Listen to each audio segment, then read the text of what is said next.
ಸಾಹುಕಾರ್ ಅಭಿಮಾನಿಗಳ ಒಕ್ಕೂಟದ ವತಿಯಿಂದ ಇವತ್ತಿನ ದಿವಸ ಆಯೋಜಿಸಲಾಗಿರುವಂತಹ ಪತ್ರಿಕಾಗೋಷ್ಠಿಗೆ ಪತ್ರಿಕಾ ವರದಿಗಾರರು ಹಾಗೂ ಮಾಧ್ಯಮ ವರದಿಗಾರರು ಇವತ್ತಿನ ದಿವಸ ತಾವೆಲ್ಲ ಸೇರಿದ್ದೀರಿ. ತಮಗೆಲ್ಲರೂ ಕೂಡ ಶುಭೋದಯ ಹೇಳುತ್ತಾ ಸ್ವಾಗತವನ್ನು ಕೋರ್ತಾ ಇದ್ದೀನಿ. ವೇದಿಕೆ ಮೇಲೆ ನಾನು ಕಿರಣ್ ಡಮಾಂಗರ್, ಸಾಹುಕಾರ್ ಅಭಿಮಾನಿಗಳ ಒಕ್ಕೂಟದ ಅಧ್ಯಕ್ಷ. ನನ್ನ ಜೊತೆ ಸಂಘಟನೆ ಉಪಾಧ್ಯಕ್ಷರಾದಂತಹ ಸುಹೇಲ್ ಜಮಾದಾರ್ ಅವರಿದ್ದಾರೆ. ಅದೇ ರೀತಿ ಕಾನೂನು ಸಲಹೆಗಾರರಾದ ಸಾಹುಕಾರ್ ಅಭಿಮಾನಿಗಳ ಒಕ್ಕೂಟದ ಕಾನೂನು ಸಲಹೆಗಾರ ಧಾರವಾಡ ಉಚ್ಚ ನ್ಯಾಯಾಲಯದ ನ್ಯಾಯವಾದಿಗಳಂತಹ ರಂಜಿತಾ ರೆಡ್ಡಿ ಮೇಡಮ್ ಅವರಿದ್ದಾರೆ. ಅವರು ಕೂಡ ಈ ಒಂದು ಪತ್ರಿಕಾಗೋಷ್ಠಿಯಲ್ಲಿ ತಮ್ಮನ್ನು ಉದ್ದೇಶಿಸಿ ಕೆಲವು ವಿಷಯಗಳ ಬಗ್ಗೆ ಮಾತನಾಡಿದ್ದಾರೆ. ಅದಕ್ಕೂ ಮೊದಲು ಇಲ್ಲಿ ಸೇರಿರ್ತಕ್ಕಂಥ ಯಾವತ್ತು ಸಾಹುಕಾರ್ ಶ್ರೀ ರಮೇಶ್ ಜಾರಕಿಹೊಳಿ ಸೇರಿದಂತೆ ಎಲ್ಲ ಜಾರಕಿಹೊಳಿ ಕುಟುಂಬದ ಅಭಿಮಾನಿಗಳಿಗೆ ನಾನು ಸ್ವಾಗತವನ್ನು ಕೋರ್ತಾ, ಇವತ್ತಿನ ದಿವಸ ಸಾಮಾಜಿಕ ಜಾಲತಾಣ ವಿಶೇಷವಾಗಿ ಇನ್ಸ್ಟಾಗ್ರಾಮ್ ಪೇಜ್ಗಳಲ್ಲಿ ತಾವೇ ಸ್ವಯಂ ಘೋಷಿತ ಪತ್ರಕರ್ತರು ಹುಟ್ಟುಕೊಂಡಿದ್ದಾರೆ.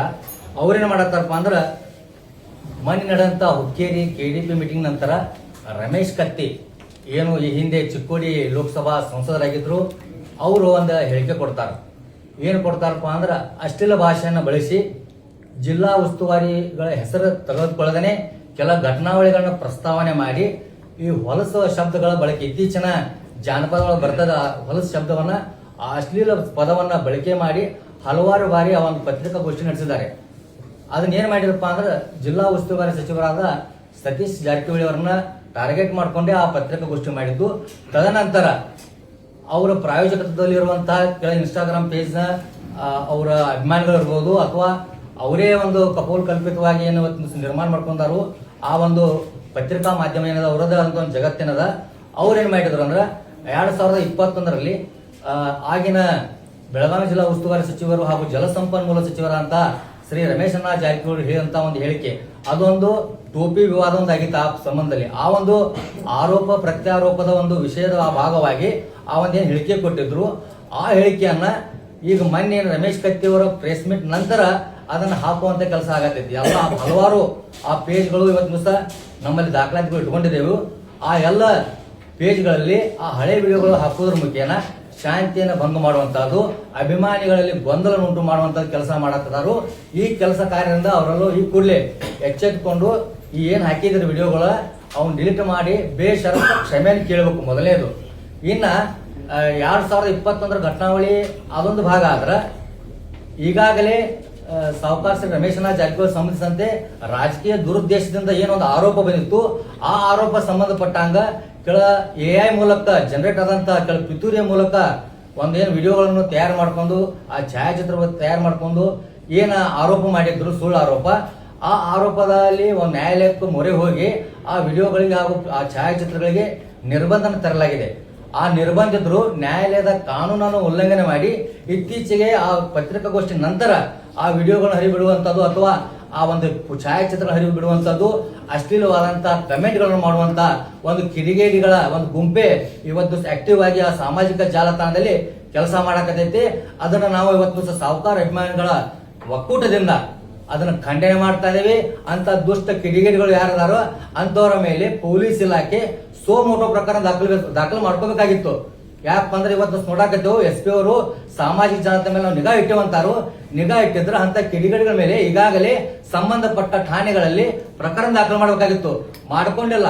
ನಾವು ಸಾಹುಕಾರ ಅಭಿಮಾನಿ ಒಕ್ಕೂಟದಿಂದ ನಾವು ಬಹಳಷ್ಟು ಜನ ನೋಡ್ಕೊಂಡು ಬರಾಕತ್ತಿದ್ದೆವು, ಯಾರು ಏನ್ ಮಾಡತ್ತಾರ ಏನಿಲ್ಲ, ಅದಕ್ಕೆ ಸಂಬಂಧಪಟ್ಟಂಗೆಲ್ಲ ದಾಖಲಾತಿಗಳನ್ನ ನಾವು ಶೇಖರಣೆ ಮಾಡಿ ನಮ್ಮದೇ ಆದಂತ ಕಾನೂನು ತಂಡ ಅದ. ಆ ತಂಡ ಈಗಾಗಲೇ ಬಹಳಷ್ಟು ಒಂದು ದಾಖಲಾತಿಗಳನ್ನು ಅದನ್ನ ನಾವೆಲ್ಲ ಸಜ್ಜು ಮಾಡ್ಕೊಂಡಿದ್ದೇವೆ. ಅದ್ರ ಸಂಬಂಧಪಟ್ಟಂಗ ನಾವು ಅವ್ರ ಮೇಲೆ ದೂರನ್ನು ಕೂಡ ದಾಖಲು ಮಾಡಿದ್ವಿ ಈಗಾಗಲೇ.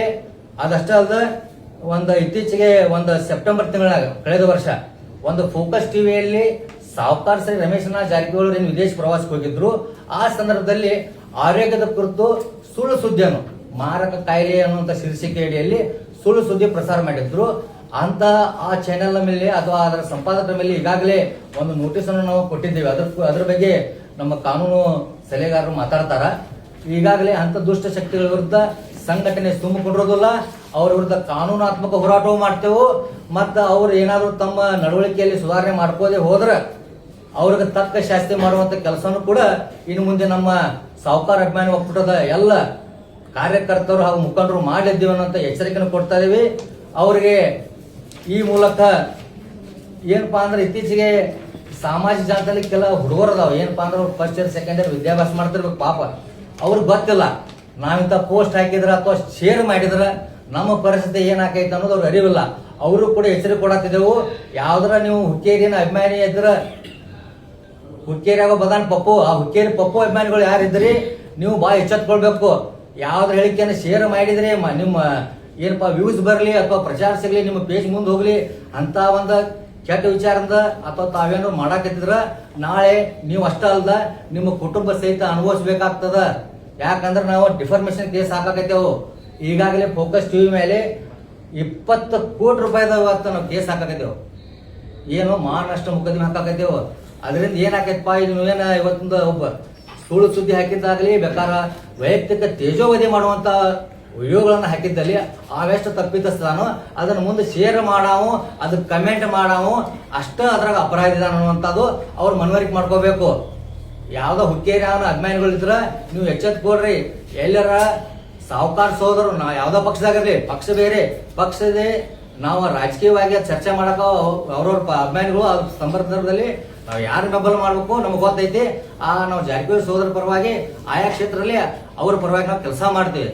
ಆದ್ರೆ ಇದನ್ನ ವೈಯಕ್ತಿಕ ವಿಷಯಗಳನ್ನ ನೀವು ತಂದು ಇದಕ್ಕೆ ಇನ್ನೊಂದು ಜೋಡಿಸಿ ಮತ್ತೊಂದು ಏನಾರು ಗದ್ದಲ ಮಾಡ್ಬೇಕು ಗೊಂದಲ ಮಾಡ್ಬೇಕು ಅನ್ನೋ ಅಂತೇಳಿದ್ರೆ ಎಚ್ಚೆತ್ಕೊಡ್ರಿ ಅಂತ ಹೇಳ್ತಾ, ಇನ್ನು ಈ ಎಲ್ಲ ಘಟನಾವಳಿಗಳಿಂದ ಇತ್ತೀಚಿನ ಘಟನಾವಳಿಗಳಲ್ಲಿ ಯಾವ ರೀತಿ ಸೋಷಿಯಲ್ ಮೀಡಿಯಾದಲ್ಲಿ ಯಾರ್ಯಾರು ಪೋಸ್ಟ್ ಹಾಕಿದ್ದಾರೆ ಅವ್ರ ಮೇಲೆ ಯಾವ ರೀತಿ ನಾವು ಕ್ರಮ ಕೈಗೊಳ್ತೀವಿ ಅಂತ ಸವಿಸ್ತಾರವಾಗಿ ತಮ್ಮೆಲ್ಲರನ್ನು ಉದ್ದೇಶಿಸಿ ನಮ್ಮ ಕಾನೂನು ಸಲಹೆಗಾರರಂತ ಧಾರವಾಡ ಹೈಕೋರ್ಟ್ನ ನ್ಯಾಯವಾದಿಗಳಂತ ನಮ್ಮ ರಂಜಿತಾ ರೆಡ್ಡಿ ಮೇಡಮ್ ಅವರು ತಮ್ಮನ್ನು ಉದ್ದೇಶಿಸಿ ಮಾತನಾಡಿದ್ದಾರೆ.